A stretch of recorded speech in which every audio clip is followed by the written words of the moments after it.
आज हम भारतीय इतिहास के बारे में बताएंगे, ठीक है। तो सबसे पहले शुरू करते हैं प्राग ऐतिहासिक काल से। तो प्राग ऐतिहासिक काल में पाषाण युग रहा है, इसको प्रस्तर युग भी कहते हैं। ये 3 भागों में था, पुरा पाषाण, मध्य पाषाण और नव पाषाण काल। इसके बाद आ जाता है अपना आद्य ऐतिहासिक। आद्य ऐतिहासिक इसलिए कहते हैं क्योंकि इसमें लिपि थी, लेकिन इसमें इसको मतलब पढ़ नहीं पाए, इसलिए इसको आद्य ऐतिहासिक कहा जाता है। तो इसमें सिंधु घाटी की सभ्यता आ जाती है। इसके साथ ही इसमें ताम्र पाषाण काल आ जाता है। इसके बाद आता है अपना उत्तर वैदिक काल। तो वैदिक काल में को 2 भागों में विभाजित किया गया है, ऋग वैदिक काल और वैदिक काल। ऋग वैदिक काल चला है अपना 1500 से लेकर 1000 तक, और 1000 और इसके बाद उत्तर वैदिक काल में ऋग वैदिक काल के बाद आया अपना उत्तर वैदिक काल आया है।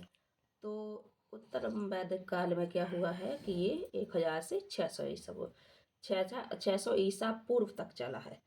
इसके बाद आ जाते हैं अपना बुद्ध काल। और महात्मा बुद्ध काल में जो जैन हैं, बुद्ध हैं, इनके समय में 16 महाजनपद अस्तित्व में आए।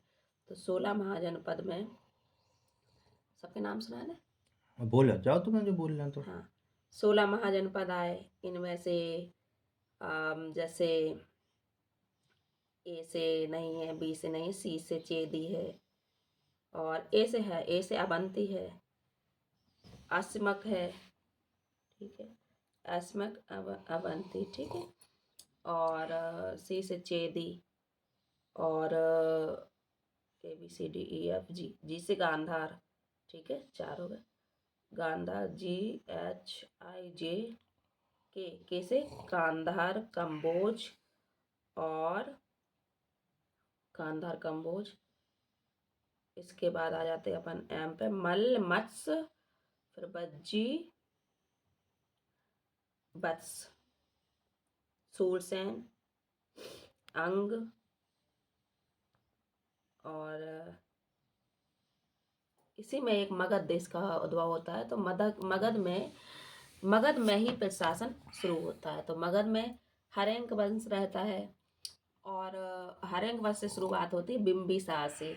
तो बिम्बिसार यहाँ का राजा होता है जिसने हरेंक वंश की स्थापना की। तो बिम्बिसार पितृहंता के वंश से हरेंक वंश को जाना जाता है, क्योंकि बिम्बिसार के बाद उसका जो पुत्र बैठा अजातशत्रु ने अपने पिता को मार के बैठा। उसके बाद अजातशत्रु के बाद उसका लड़का उदयन होता, उदयन ने भी उसको मार के बैठा। इस तरह अपने पिताओं को मारकर ये राजगद्दी लेते रहे। इसके बाद हरेंक वंश के बाद इन्हीं में से आते हैं फिर शिशुनाग वंश। ब्रह्मदत्त की हत्या कर दी, ब्रह्मदत्त नहीं, पता नहीं, हाँ ब्रह्मदत्त नहीं, सॉरी।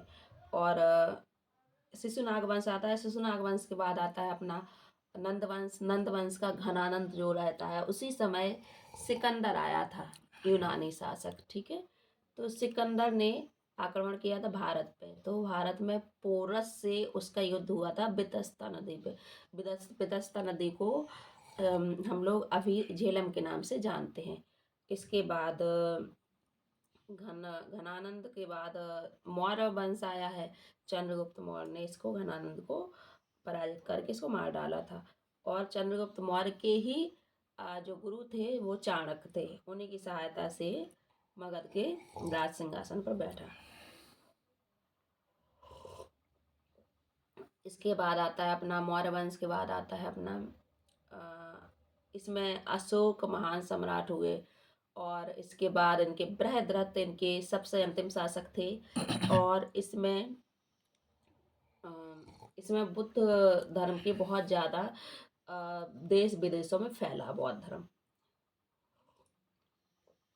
इसके बाद आते हैं पुष्यमित्र शुंग। इन्होंने बृहद्रथ की हत्या करके और अपने शुंग वंश की स्थापना की। इसी काल में ब्राह्मण ग्रंथों का बहुत ज़्यादा उन्नति हुई, और इसमें मनु श्रीमती की भी रचना हुई। और शुंग वंश के बाद आता है कण्व वंश। कण्व वंश के बाद आता है अपना